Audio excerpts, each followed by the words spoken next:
Bayangkan kamu sudah berusaha keras menempuh pendidikan, sudah melakukan pekerjaan yang berguna buat ribuan orang, lalu tiba-tiba kamu ditangkap oleh Nazi. Kamu dan keluargamu dipindahkan ke kamp konsentrasi dan diperlakukan dengan kejam. Tidak hanya itu, kamu dan keluargamu terpisah dan kamu berharap akan menemui mereka lagi setelah itu semua selesai, tapi saat kamu berhasil bebas, kamu mengetahui kalau keluargamu tidak selamat. Viktor Emil Frankl mengalami semua itu.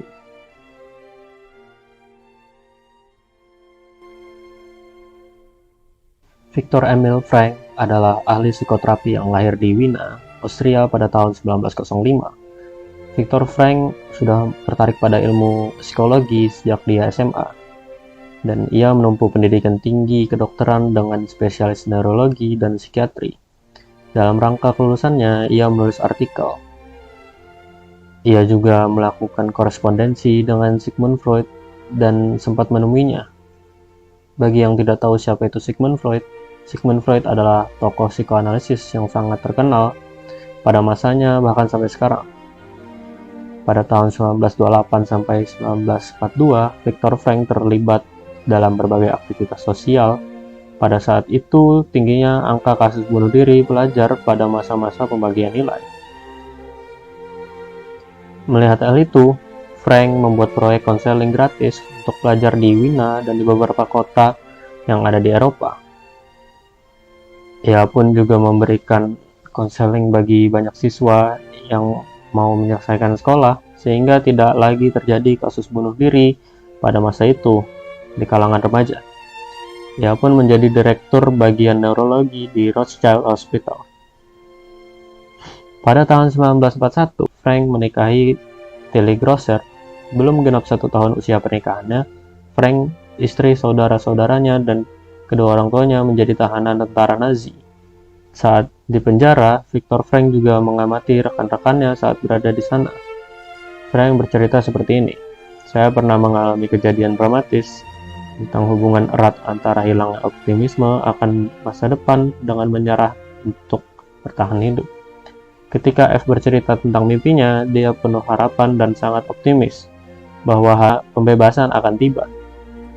Tapi ketika hari yang dijanjikan semakin dekat, berita perang yang sampai ke kamp kami membuat kami menyimpulkan hari pembebasan yang diimpikan F tidak akan datang.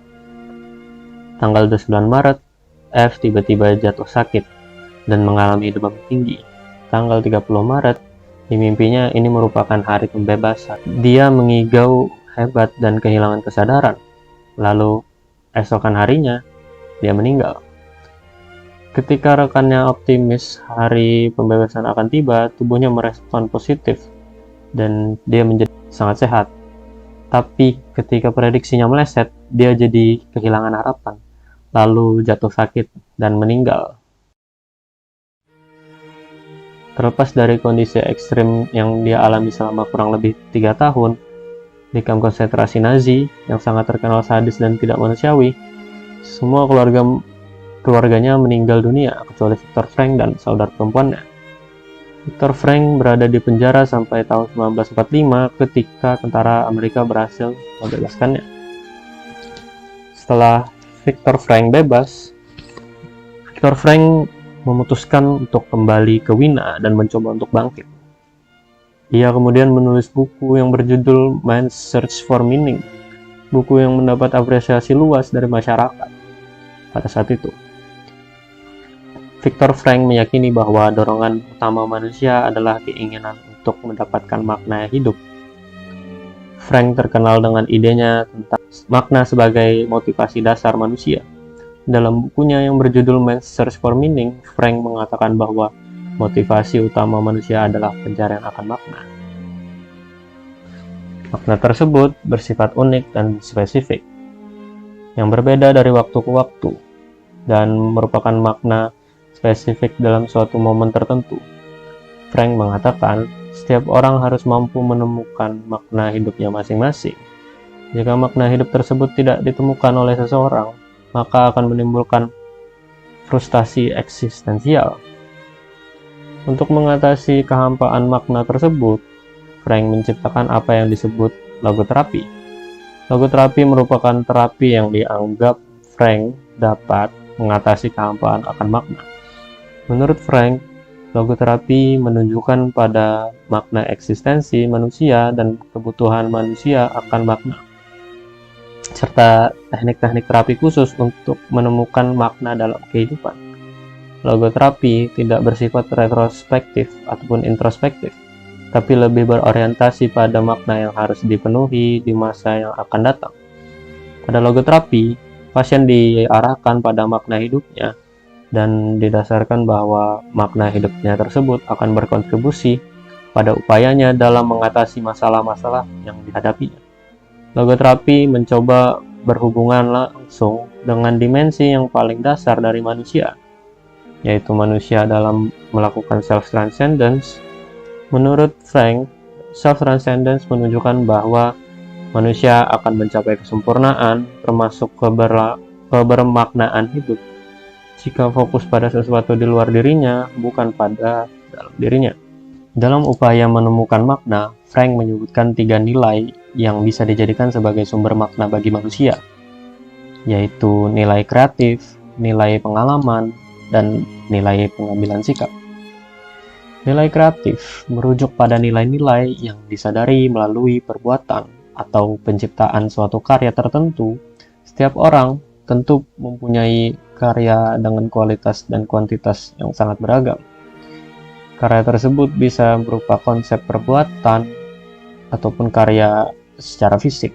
Dalam pandangan logoterapi, kesadaran bahwa kita memiliki sesuatu karya tersebut dipandang akan berkontribusi pada perasaan seseorang akan makna. Dalam pandangan logoterapi, kesadaran bahwa kita memiliki suatu karya tersebut dipandang akan berkontribusi pada perasaan seseorang akan makna. Logoterapi sendiri salah satunya bertugas dalam memperluas cakrawala seseorang sehingga menyadari karya-karya kreatif yang pernah dibuat selama hidupnya. Nilai berikutnya disebut dengan nilai pengalaman. Jika nilai kreatif merupakan nilai-nilai yang berhubungan dengan apa yang kita berikan pada dunia, nilai pengalaman merujuk pada nilai-nilai yang kita terima dari dunia. Menikmati keindahan alam, mendengarkan alunan musik, merasakan karunia dan kebaikan Tuhan, mengalami anugerah, cinta dari orang lain, dan lain-lain. Bagi logoterapi, merasa dicintai merupakan sesuatu yang sangat penting. Cinta dianggap sebagai satu-satunya jalan untuk masuk ke dalam pusat kepribadian seseorang. Menurut Frank, melalui cinta, kita bisa mengetahui sisi terdalam dari seseorang dan mendorong orang tersebut untuk mengaktualisasikan potensi-potensi yang dimilikinya. Selanjutnya itu ada nilai. Pengambilan sikap menunjukkan pada nilai-nilai yang diperoleh ketika dihadapkan pada sesuatu kesulitan hidup, merupakan sesuatu keniscayaan dan kita mempunyai kebebasan untuk menyikapinya. Kita bisa mengambil sikap negatif sehingga terpuruk dan menderita, ataupun kita bisa mengambil sikap positif sehingga bertahan dan bahagia. Upaya kita menemukan makna di balik semua kesulitan hidup itu sangat menentukan pada bagaimana makna kesulitan hidup tersebut bagi kita. Mungkin itu saja yang bisa saya sampaikan. NPM nanti bakal saya kasih lihat di sini. Saya Akmal Diositki. Terima kasih telah menonton. I take it that there are people who have, you spoke of dying for something, who have nothing to live for, die for, defense mechanisms or whatever. In fact, Professor Smith, I must say that there is a growing incidence of a feeling of total and ultimate meaninglessness of life, the lacking worthwhileness of one's life, the abysmal feeling of that of an inner void and emptiness.